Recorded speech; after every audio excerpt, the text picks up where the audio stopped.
Why was she the only one who didn't speak at the briefing table? The room had been filled with voices, men with sharp eyes, maps spread out, markers scratching on laminated surfaces, radios crackling with updates from the field. But she sat still, a quiet figure at the edge of the light, boots planted, hands folded, gaze fixed on the grain of the wood in front of her. No one asked for her opinion. No one invited her voice. And she didn't give it. Because silence was her weapon. But it wasn't always like this. The commander's voice carried across the room, rising, falling, commanding attention. He spoke of movements on the border, hostile units preparing for something bigger. Drones had captured flickers of camps hidden in the tree line.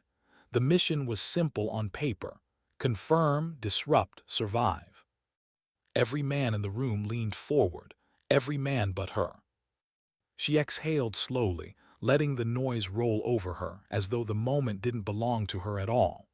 Yet deep inside, a pressure built, the weight of knowing she would soon step into the fire, carrying not just orders but something heavier. Something she hadn't told them. Not yet. The pencil in her hand tapped once, twice, 3 times, then it stopped. Dismissed. Chairs scraped, boots echoed. The men filed out with clipped words and restless energy, trading smirks, jokes, nerves disguised as confidence. No one looked at her. She rose anyway, quiet as shadow, her gear already waiting. The air outside the tent was different, raw, sharp, alive with the scent of diesel and dust. A convoy rumbled in the distance. Helicopter blades thumped faintly from across the valley. She pulled her jacket tighter, adjusted the strap across her chest, and walked alone into the morning light. It was dawn, and the sky was already the color of steel. The silence of early hours always reminded her of home, a small town pressed against the edge of forgotten hills, where mornings began with nothing more than the hum of insects and the cry of distant birds. She had left that place years ago, but in the stillness before the mission, she always heard it again.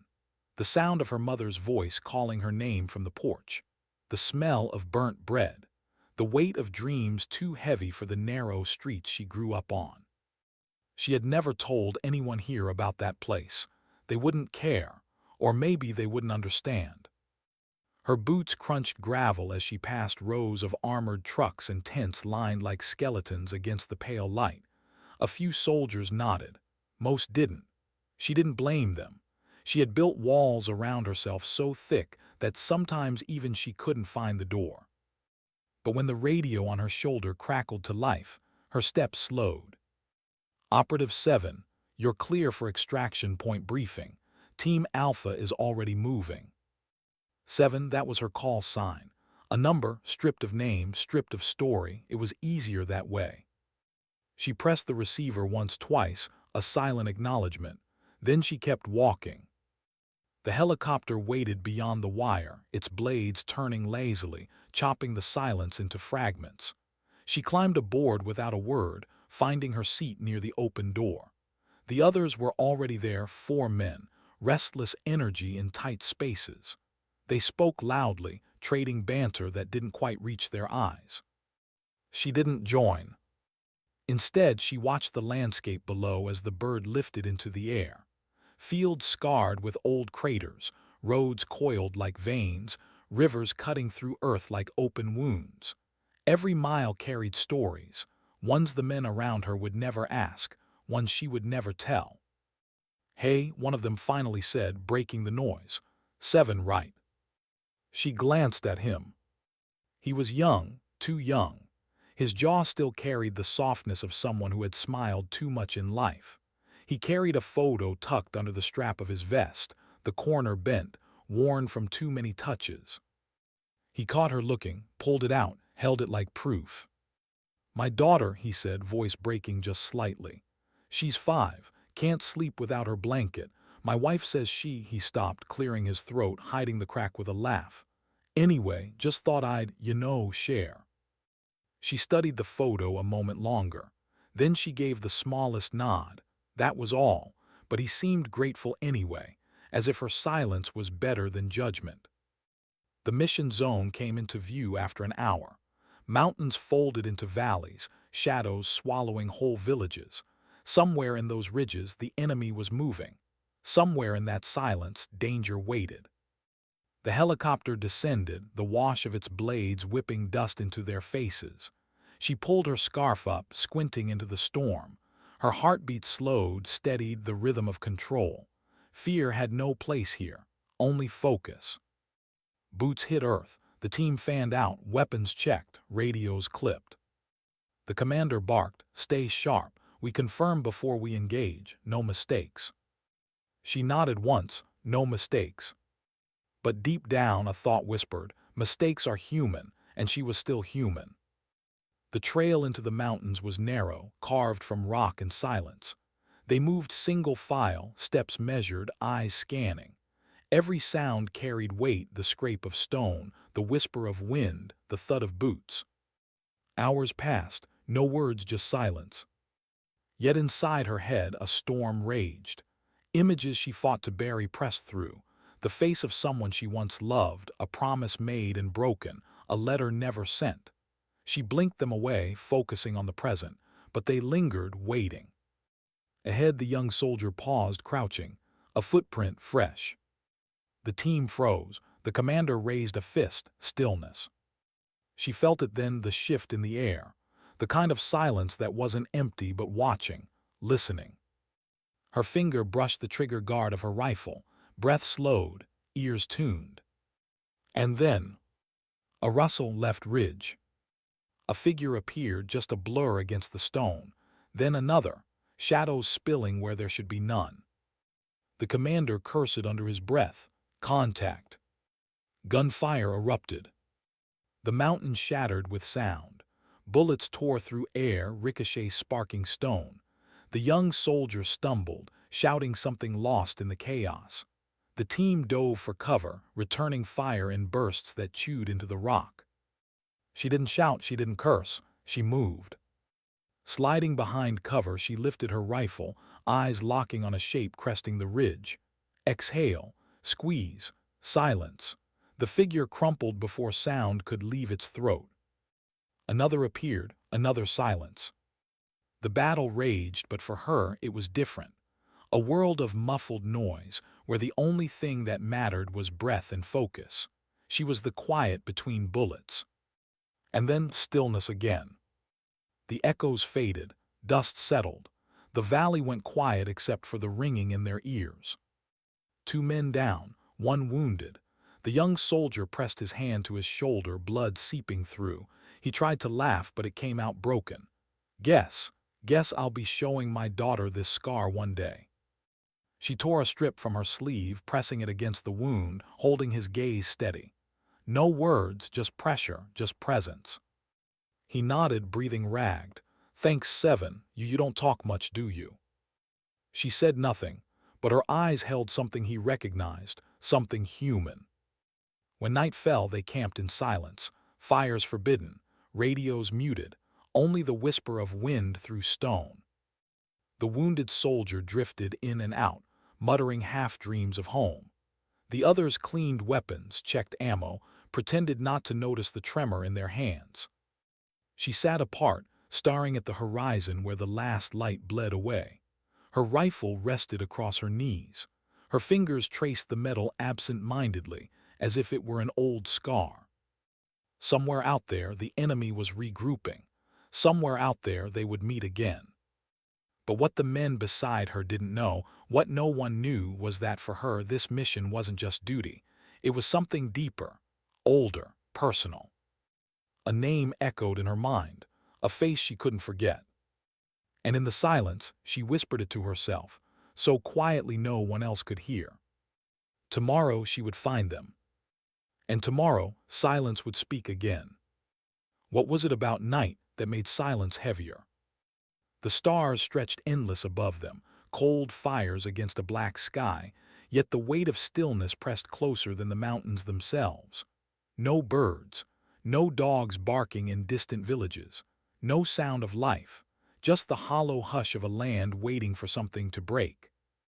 She lay awake, rifle across her chest, every muscle listening. The men around her shifted in their sleep, breaths uneven, as though the mountain air carried nightmares in its folds.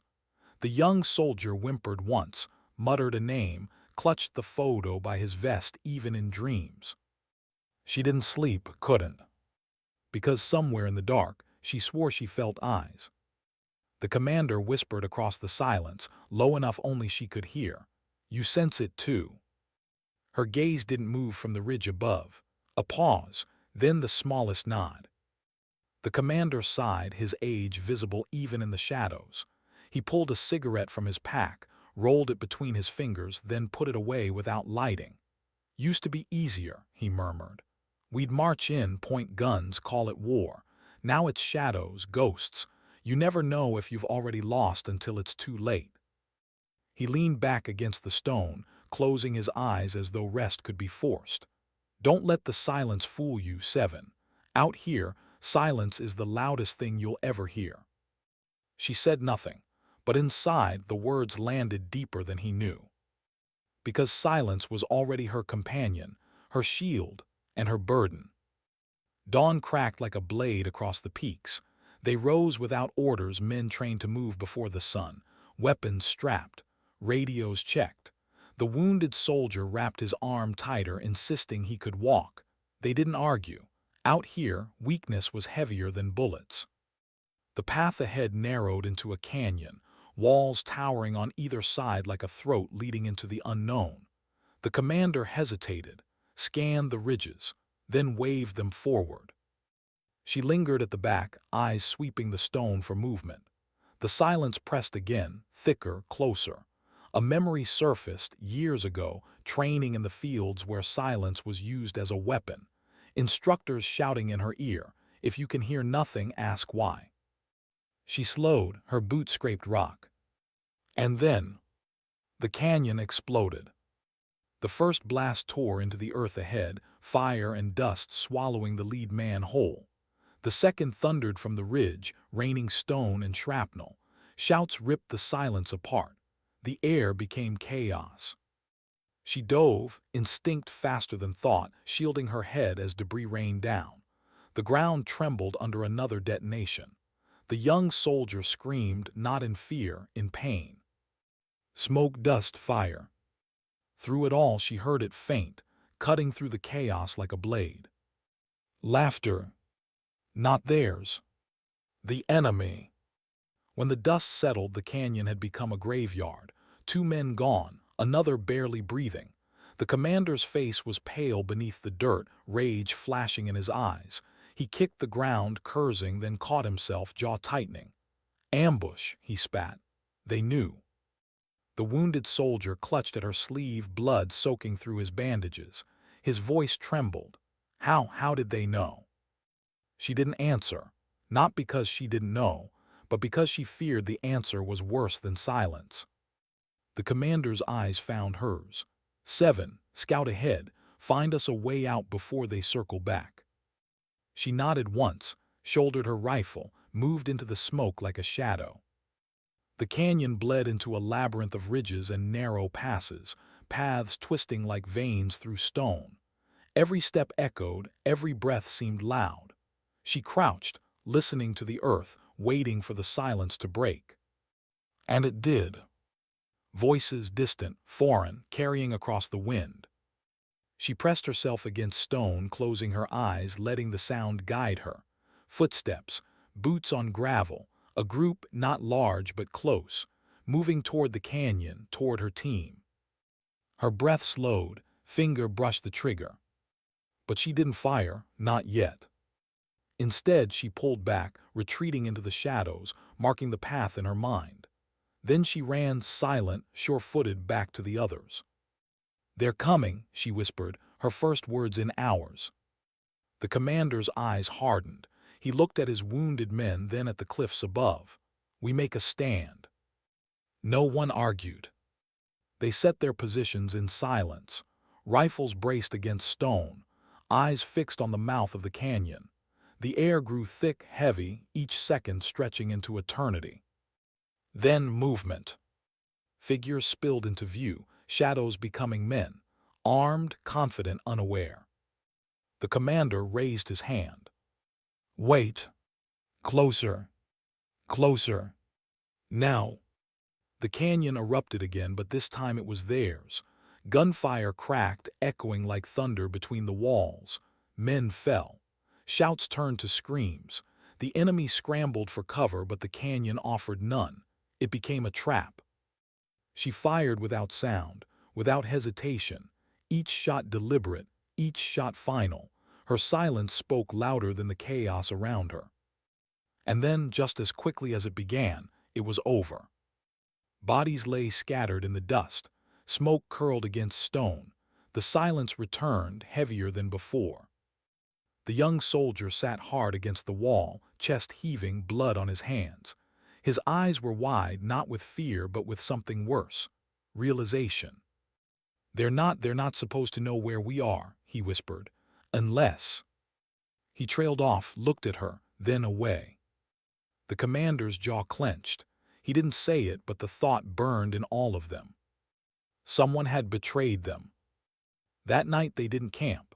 They buried the dead shallow beneath the stones, marked only by silence. The wounded soldier coughed through the night, fever burning. The commander kept packing, muttering half prayers, half orders under his breath. She sat apart again, eyes on the horizon. But this time her silence wasn't shield, it was question. Who had betrayed them? The thought wouldn't leave. Every crack of stone, every gust of wind, every flicker of movement in the dark, it all whispered the same truth. They weren't just fighting an enemy they couldn't see. They were fighting a ghost inside their own ranks. Hours before dawn, she felt it again, that weight of eyes. She rose, silent, rifle in hand, scanning the ridge. And then she saw it. A flicker of light, a signal, small, brief, almost invisible. Not from the enemy. From within. Her chest tightened, fingers curled against the cold metal of her rifle. Why didn't she pull the trigger? The flicker of light on the ridge had been enough. A signal, a betrayal in plain sight. She could have fired, ended it, silenced the traitor before another step was taken. But something inside her froze. Because pulling that trigger meant more than ending a life. It meant numbing the betrayal. It meant shattering whatever fragile trust remained among the broken men she marched with. And once trust was gone, the mission wouldn't just fail. They would eat themselves alive before the enemy ever had to try. So she lowered the rifle, said nothing, waited. The signal faded, the darkness swallowed it whole. And when the commander rose at dawn, issuing orders through a cracked voice, she followed without a word. The mountains grew crueler with each mile. Paths narrowed into jagged cuts of stone. Water was scarce, rationed until lips bled. The wounded soldier stumbled often, his face pale, sweat chilling on his skin. He tried to joke to keep spirits alive, but his laughter cracked too easily, died too quickly. "You ever get the feeling," he whispered once when they paused to rest, "that the silence is following us, like it knows our names?" She looked at him, saw the fear beneath the forced grin, and for a moment she wanted to tell him he wasn't wrong. That silence had always followed her, even long before this mission. But instead she gave him water, just a sip, enough to keep him walking. By midday they reached a ridge overlooking the valley. Below, smoke curled from hidden fires. Tents dotted the shadows like scars on the earth. The enemy camp. The commander crouched, binoculars pressed to his eyes, his breath quickened. "That's it," he muttered. "That's where they're massing." The others crowded close. Voices overlapped. Numbers, weapons, vehicles, too many. The young soldier shook his head. We can't take that." The commander lowered the binoculars. His face was stone. "We don't have to, we just confirm, pass it up the line, let command deal with it." But his voice lacked conviction, and they all heard it.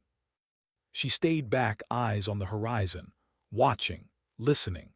The enemy camp below was what haunted her. It was the silence behind them, the memory of that signal in the dark. Someone had already spoken for them. And she feared command already knew. Night came heavy. They set no fire, spoke no words. The valley below pulsed with life, shouts, laughter, engines growling. And above, on their ridge, silence pressed tighter with each passing hour. She sat apart again, rifle resting against her knee, eyes locked on the shadows below. But in her mind, she was somewhere else entirely. The memory came uninvited. A girl, younger, standing on a quiet porch in that forgotten town, bare feet on wood, listening to her father's boots crunch the gravel as he returned from yet another shift at the factory. His shoulders slumped, his face streaked with grease and defeat.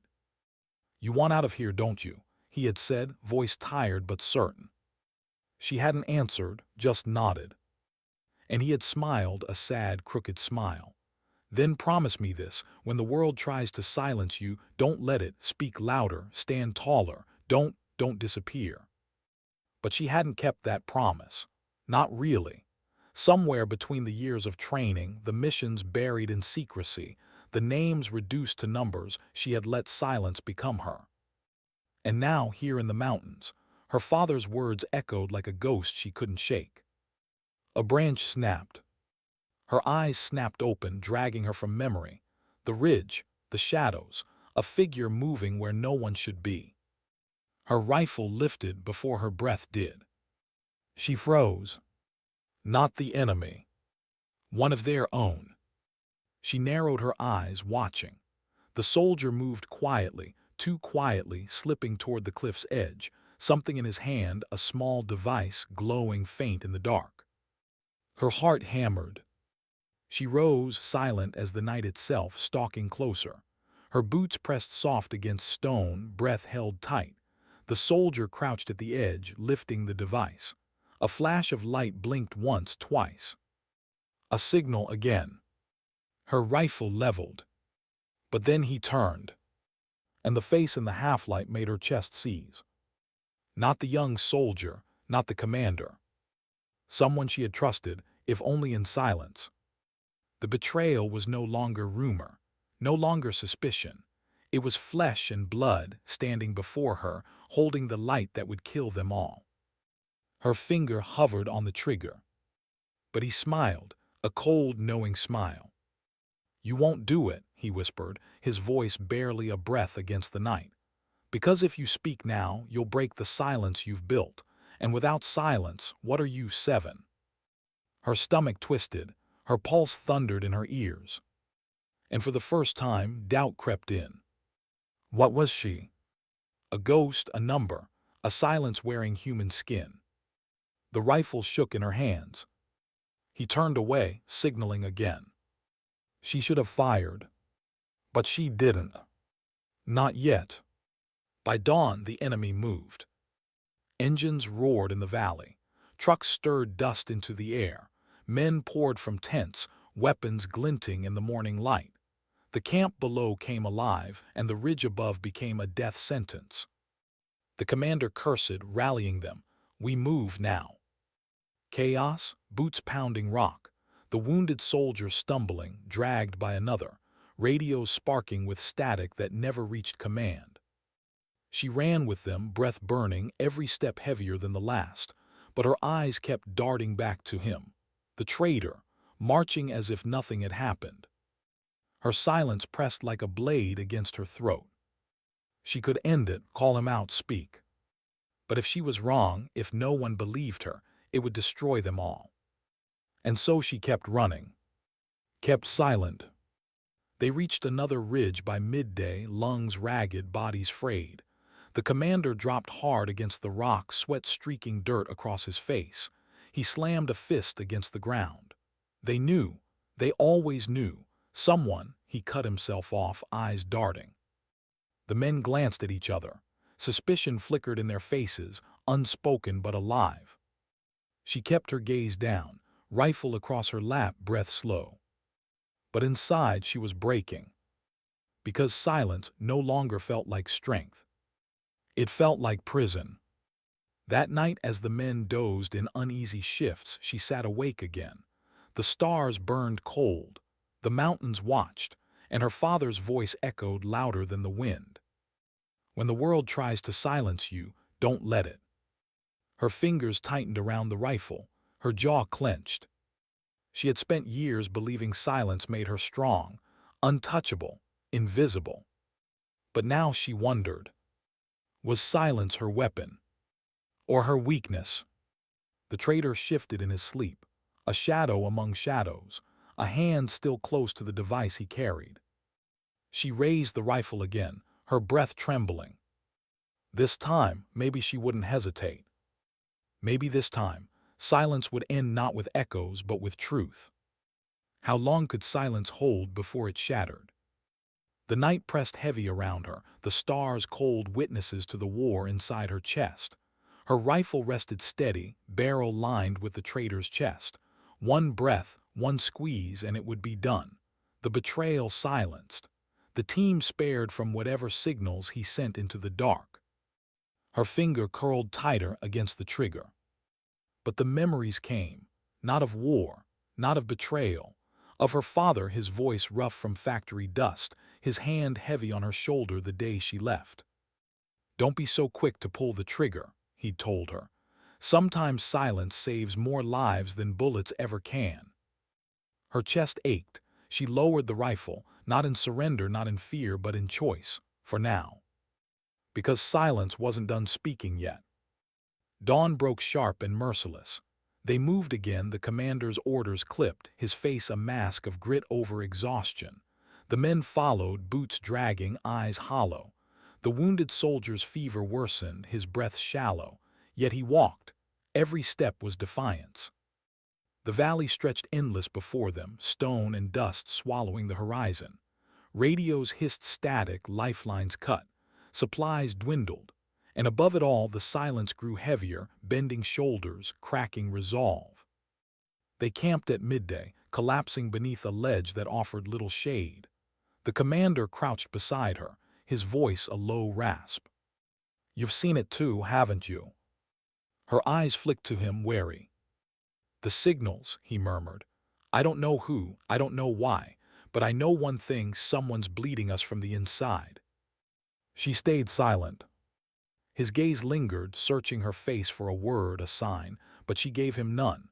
Finally, he exhaled. "Fine, keep your silence, but if we don't start speaking soon, none of us are making it off this mountain."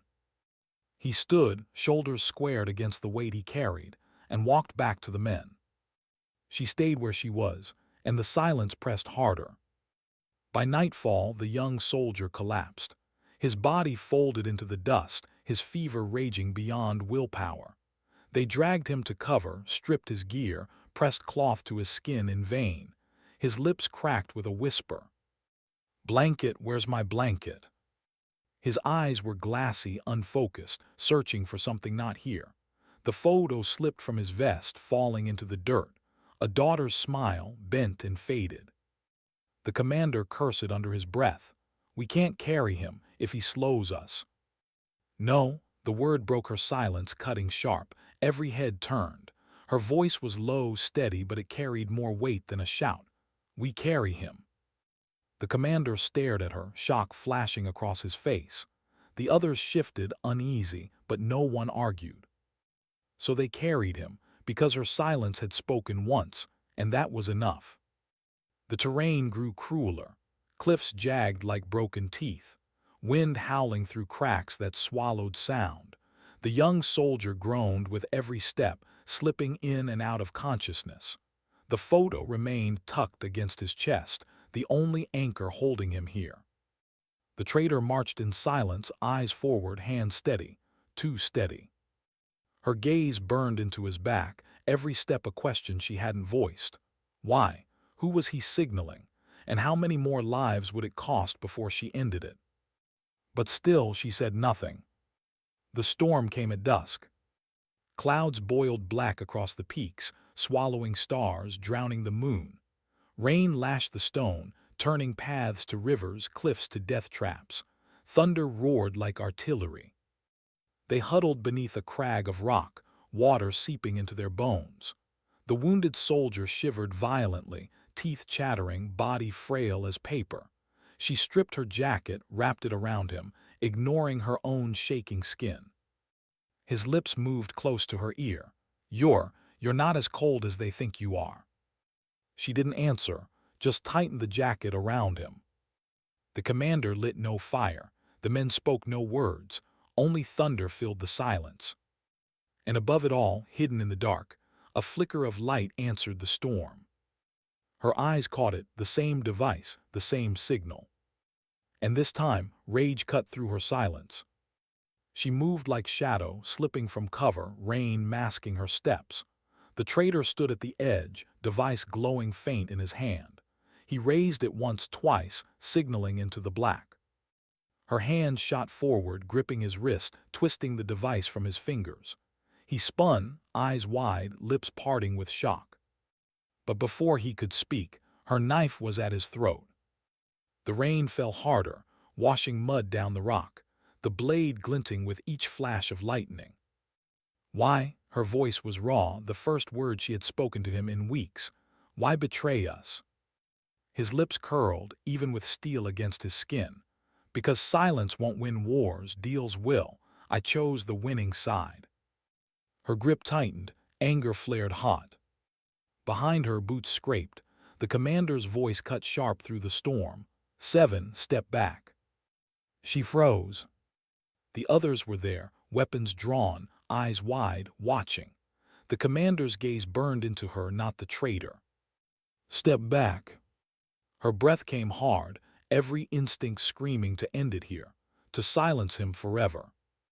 But the eyes of her brothers in arms, what was left of them, pinned her still. Slowly she lowered the knife, dropped it into the mud. The commander yanked the traitor forward, ripping the device from his hand. His jaw clenched as he looked at it, then at the man. You just signed your own death warrant, he growled. The traitor smirked, or yours. They bound him, rope tight around wrists and ankles, dragged against stone. He didn't resist. He didn't beg. He just smiled as though he had already won. The commander spat into the dirt. We move at first light. Command will deal with him. But even as he said it, doubt shadowed his face. Because deep down, they all knew command might already be gone. She sat apart again, rain soaking her skin, eyes locked on the bound man. And for the first time, her silence felt different. Not strength, not weakness. Something sharper. A blade waiting to cut. The storm broke before dawn, leaving the world raw and clean. The mountains steamed in the weak light, rivers swollen, earth trembling beneath new weight. They moved again, dragging the traitor with them. The young soldier hung limp between two men, his breath shallow, his skin gray. The photo pressed against his chest as though holding him here. The commander marched at the front, face carved from stone. She stayed close behind, her eyes never leaving the man bound in rope. Every step was a question. And every step was closer to an answer she wasn't sure she wanted. Because in silence, truths echo louder than lies.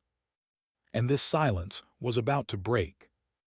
Why did betrayal never sound like shouting? It was quieter than that. The rasp of rope dragging against stone, the shallow breaths of men too tired to ask questions, the silence of a bound soldier walking as though chains were a choice. The mountains stretched endless before them, jagged teeth biting into the sky. Their boots bled against the earth. Every step carried the weight of suspicion, of words unsaid, of a truth waiting to tear them apart. The traitor walked with a smirk on his lips.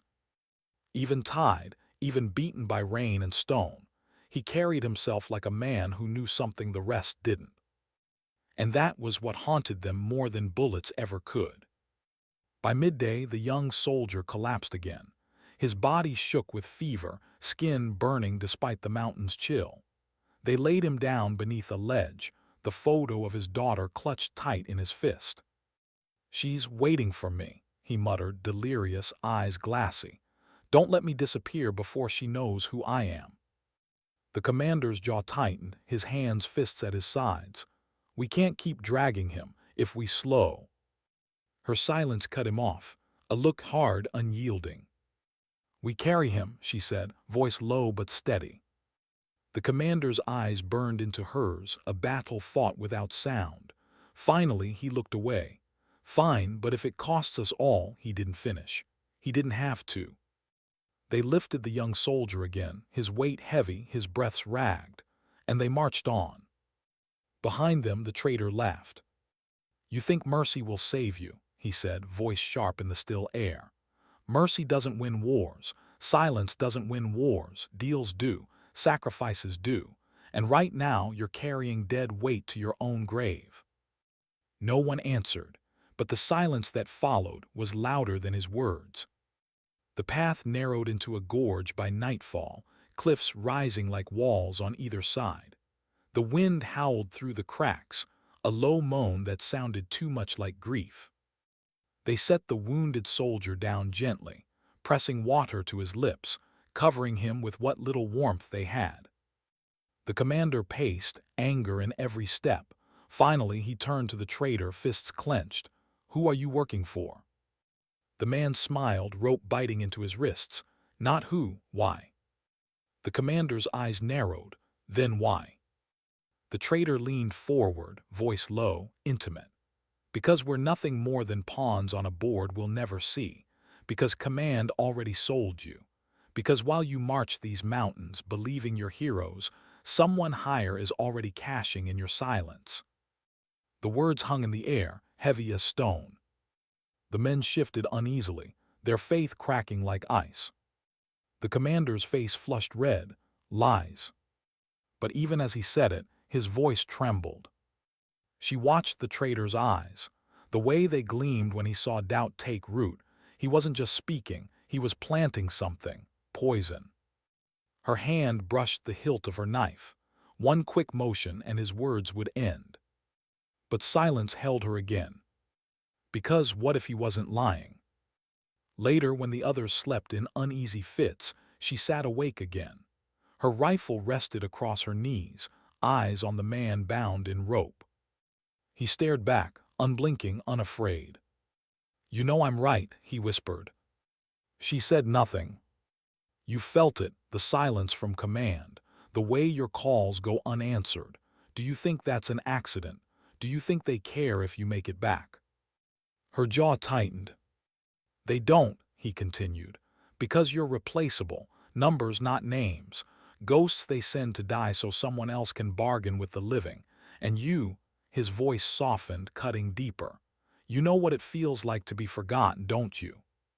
Her breath hitched before she could stop it. He saw it, smiled. "That's why you stay silent, because you already know your voice doesn't matter." Her chest burned. Her father's voice echoed again, "Don't let the world silence you." And yet here she was, bound by silence, defined by it. She stood abruptly, rifle in hand, turning away before he could see the cracks in her eyes.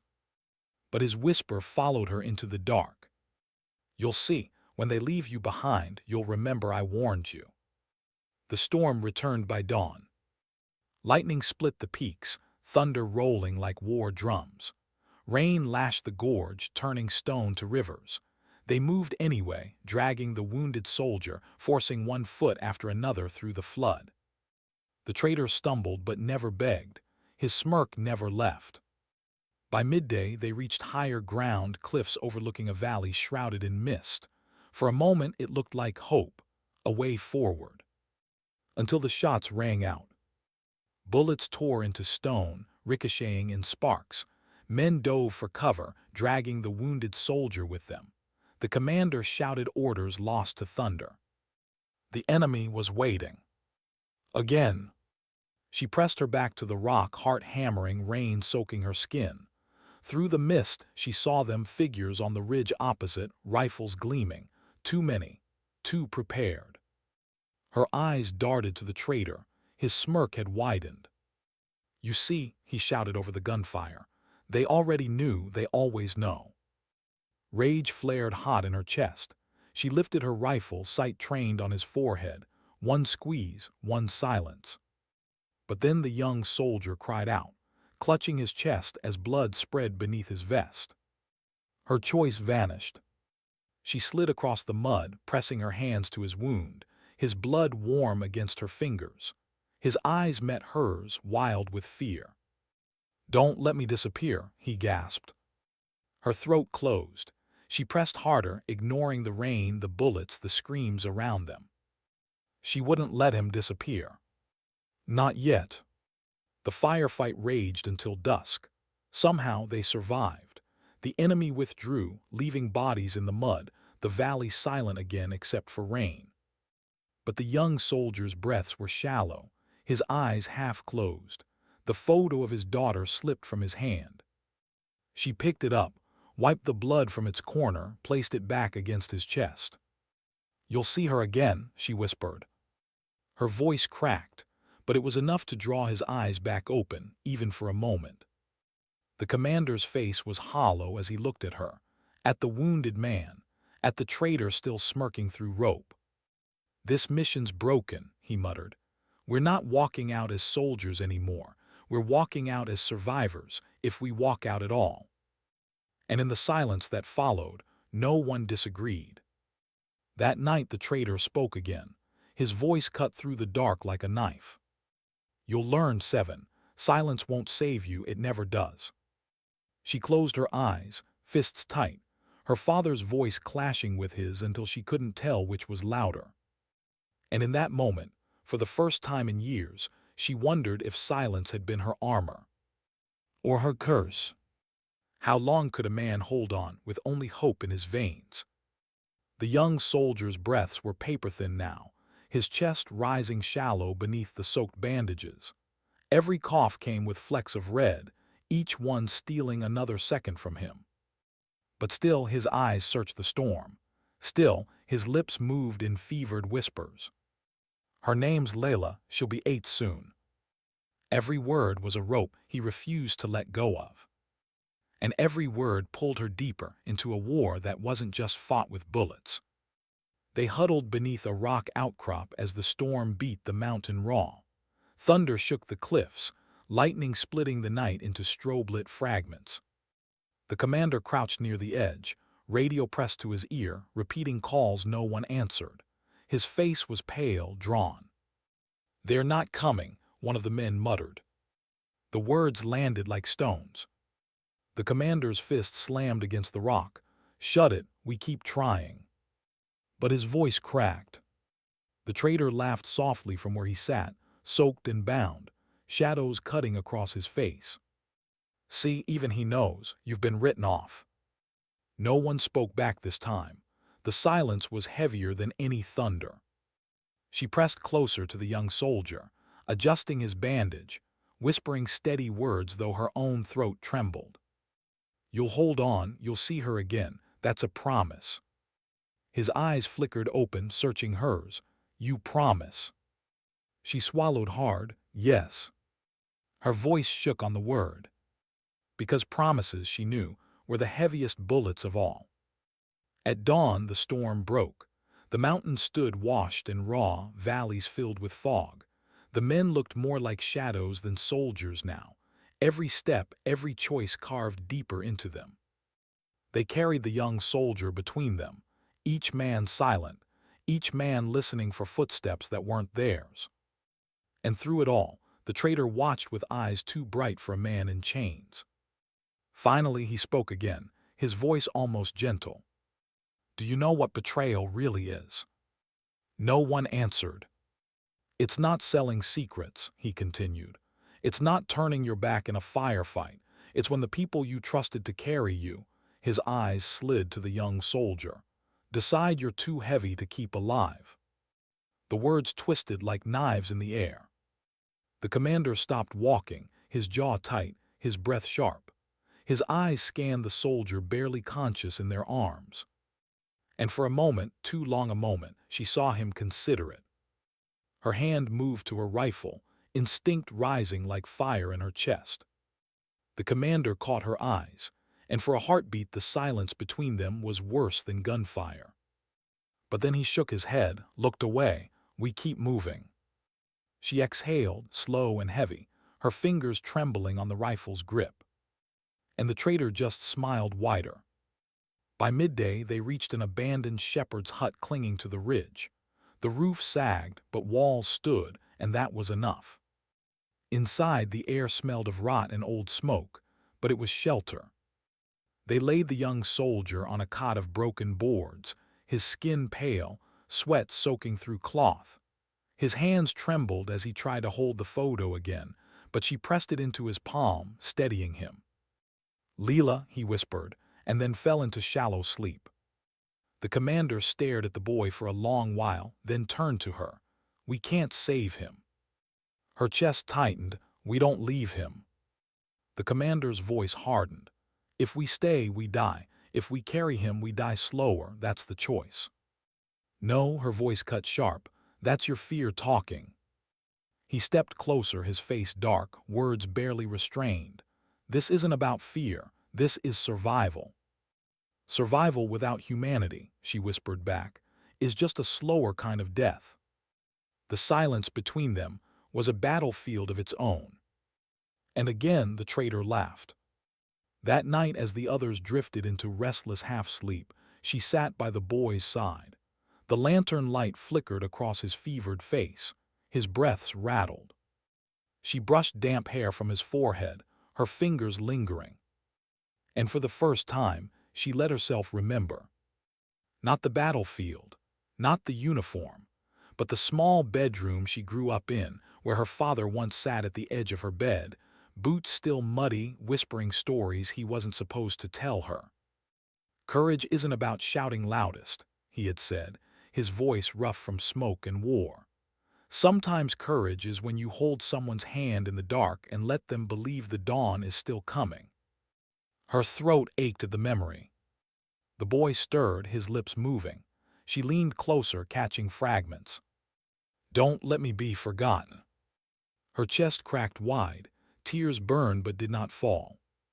"You won't," she whispered. "I'll carry your name if I have to carve it into stone myself."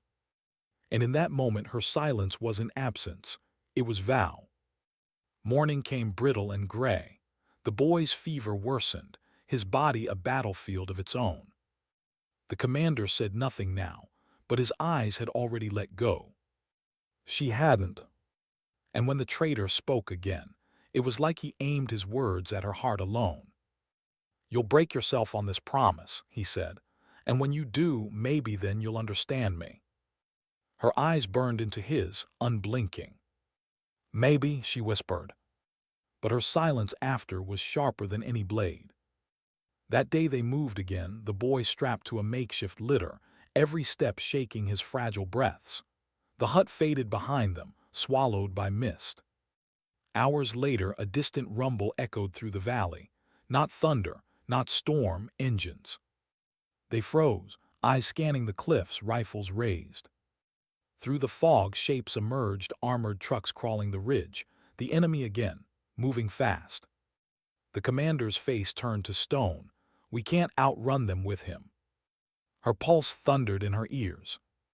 Choices split the air. Leave him and live, carry him and die. But she thought of his daughter, of the photo clutched to his chest, of her father's voice. And her silence was louder than every argument around her. "We carry him," she said. The men looked at her, at the commander, at the traitor whose grin had grown sharp as a knife. The commander's shoulders sagged, his voice was gravel. "Then God help us." And they moved into the mist, hunted, burdened, breaking. That night, as they hid beneath another ridge, engines prowling the distance, she sat awake once more. The boy's pulse was fatting beneath her fingers. And she realized something terrifying. She wasn't just fighting for him anymore. She was fighting for the silence her father had left behind. For the weight of every voice never heard, every promise buried, every name unspoken. Her silence had always been her shield, but now it was also her weapon.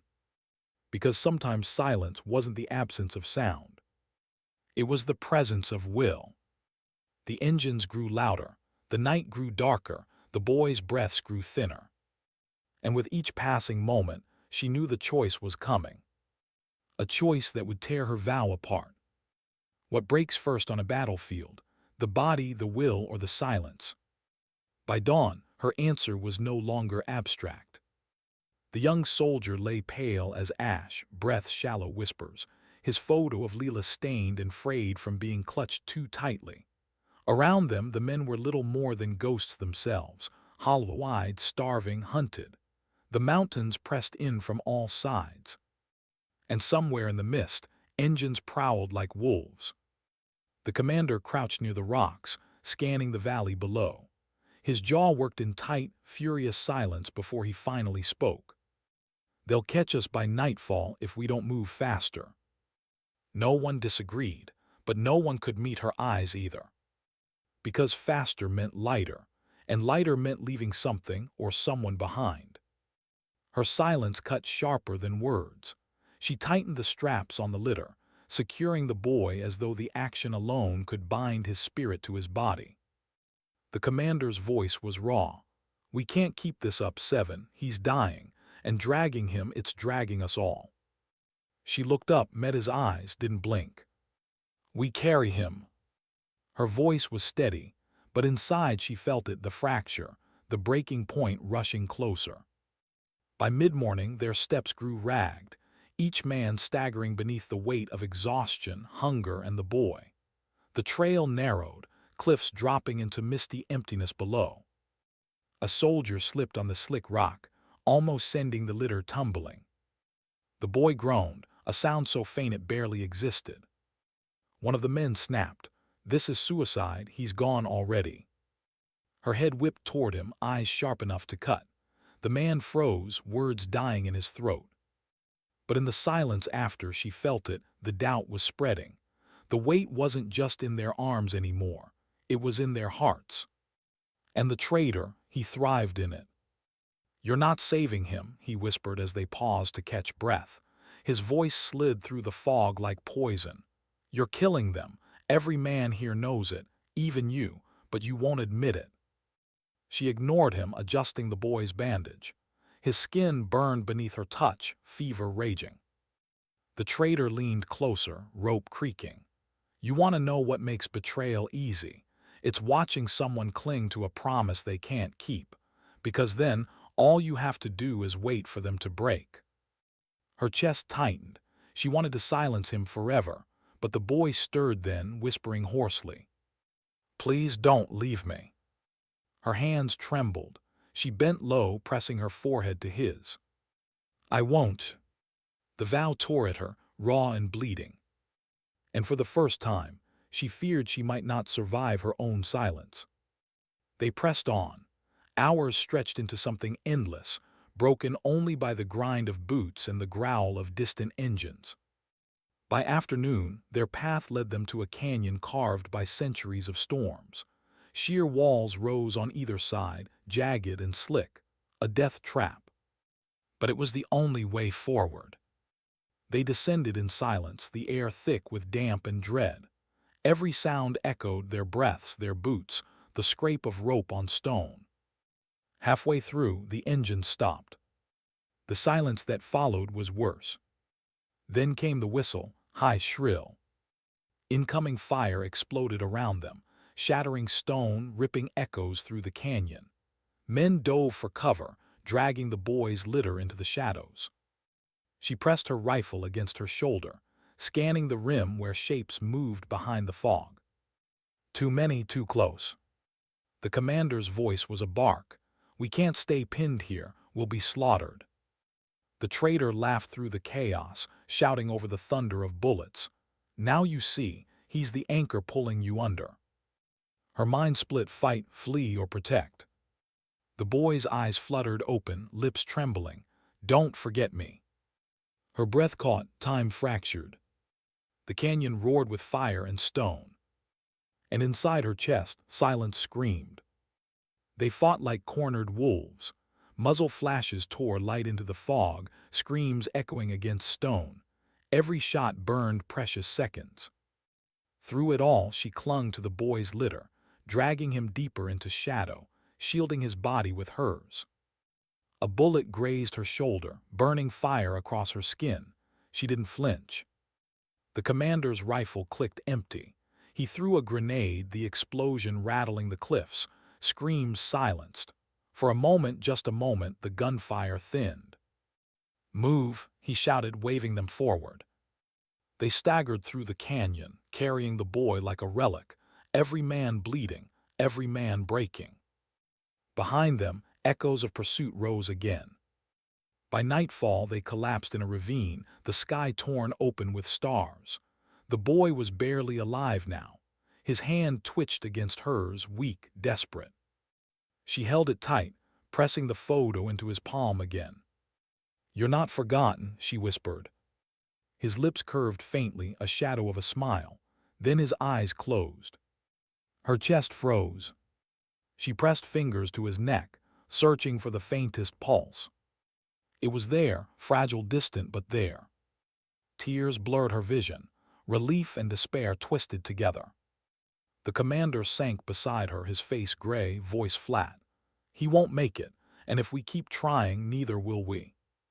She looked at him, at the men around them, shadows of soldiers, each one torn between duty and survival. And she realized the breaking point had arrived. Her vow, their lives. One would have to be sacrificed.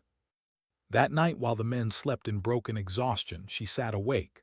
The boy's breath was shallow, his face ghostly in the moonlight.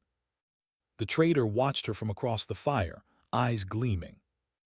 "This is where you choose," he whispered. "Him or them. Either way, you betray someone." Her hands shook. She wanted to scream, to shatter the silence that had defined her. But no scream came. Only her father's voice again. "Sometimes courage is when you hold someone's hand in the dark and let them believe the dawn is still coming." Her tears finally fell, silent against the dirt. Because she knew. The dawn might not come for him, but she could still carry his name into it. By morning, her decision was made. She rose, steady despite the storm inside. She leaned over the boy, brushing hair from his fevered forehead. "I promised you wouldn't be forgotten," she whispered, "and you won't."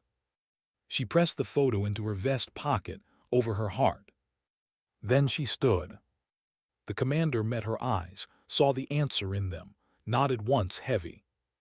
Together, they wrapped the boy in their last blanket. Together, they set him in a quiet hollow beneath the mountain stone. And for the first time in days, the traitor was silent. Because some silences were louder than anything he could say. When they moved on, her chest felt carved hollow, yet inside that hollow was fire. Because silence wasn't just loss. It was vow. And she carried him now, not his body, not his breath, but his name, his promise, his dawn. They left the boy beneath the mountain stone, the photo pressed against her heart as though it were her own lifeline. No one spoke, not the commander, not the men who followed with hollow eyes, not even the traitor. For the first time, his smirk was gone. His silence was different now, not triumphant, not mocking, but wary, as though he realized something had shifted inside her. She hadn't broken. She had carried. The march continued. The mountains stretched endless, jagged shadows cutting the sky. Hunger carved into their bones, thirst into their throats. Every sound was a reminder of pursuit, the distant growl of engines, the crack of shifting stone, the echo of boots not their own. But her silence held them together. Every time a man faltered, she caught his arm without a word. Every time doubt flickered in their eyes, she met them with a gaze that steadied. She became anchor, weight, and compass all at once. And still she said little, because words were fragile. But silence, her silence, had become unbreakable. On the fourth night, the commander collapsed by the fire, his face gaunt, his voice hollow. "They'll catch us by dawn, we're out of time." The traitor seized the moment. His voice slithered through the dark. "There's a way," he said. "Cut me loose. I'll lead you through the old pass, the one your maps don't show." The men shifted, eyes desperate. Hope and suspicion warred in their faces. The commander spat. "You'll lead us into a grave." The traitor shrugged. "Maybe, maybe not, but you know as well as I do, without me you're already dead." The silence that followed was jagged. and all eyes turned to her. Her mind burned. Trust him and risk betrayal. Refuse him and die in the valley. The boy's face flashed in her memory. His whispered plea, "Don't forget me." She pressed her hand to her chest, feeling the photo through her vest. And she realized betrayal wasn't just about who you trusted. It was about who you chose to carry. She rose, walked to the traitor, and cut his ropes. Gasps filled the night. The commander half rose, fury in his face. But her silence held him still. Because in that moment, her silence wasn't surrender. It was command. The traitor flexed his wrists, smiling faintly. But when he met her eyes, the smile faltered. Because he saw it, the fire in her silence. "You'll regret this," he whispered. She said nothing. But her gaze told him, "If you betray us, it will be the last sound you ever make." The old pass was real, narrow, treacherous, carved by storms and forgotten maps. They moved through it under moonlight, shadows stretching long across jagged stone. The traitor led, but her rifle never left his back. Hours passed, the mist thinned, and for the first time in days the horizon opened. Beyond the cliffs, the valley fell away, and in the distance, lights flickered. Outpost lights. Home. The men's breaths broke in ragged sobs. The commander lowered his rifle, staring at the glow as if it were a dream made flesh. And for a moment, just a moment, hope returned. But hope, like silence, is fragile. The crack of a rifle split the night. The traitor jerked not forward but aside. The bullet tore past him, embedding in the stone. From the ridges above, shadows rose. Enemy scouts, rifles gleaming in moonlight. It had been a trap after all. The commander cursed, firing upward. The men scrambled for cover. The canyon erupted in fire and echo. And in the chaos, the traitor turned, his eyes locked on hers. For a heartbeat, the world froze. Then he did something no one expected. He charged the ridge. Bound no longer, unarmed but relentless, he threw himself into the line of fire. Bullets tore him down in seconds. His body crumpled on the rocks, silent forever. But his charge broke the enemy's line long enough for the men to counter. Gunfire blazed, echoes shattered the canyon. And when silence returned, only her squad still stood. They reached the outpost at dawn, staggering, starved, scarred, but alive. The gates opened, medics rushing forward, voices loud after so many days of quiet. But she barely heard them. Her hand rested against her chest where the photo lay, the boy's promise, his memory. He hadn't made it, but his name had. She had carried it. And she always would. Weeks later, the war moved on. Battles shifted elsewhere. Maps redrew themselves. But in one quiet corner of the outpost, a small wooden cross stood beneath the stone. No name carved, no rank, only silence. And every morning, before the world woke, she stood there. Sometimes she spoke, sometimes she didn't. But always, she carried his photo against her heart. The commander once asked her why she stayed silent through it all. Her answer was simple. Because silence lasts longer than bullets. He hadn't argued. He'd only nodded, understanding in his eyes. Years later, when her own name faded from rosters and reports, when her voice was still absent from records, the mountains still remembered her. Not through echoes of gunfire, not through scars of battle. Through silence. The silence of a woman who carried promises further than anyone believed she could. The silence that spoke louder than bullets. And that was why the battlefield still echoed her name. Sometimes dignity doesn't speak. It simply acts. She didn't move, didn't breathe. Because in that single flicker, she understood the truth. The silence was no longer just hers. It was theirs. And someone had already decided how loud it would become.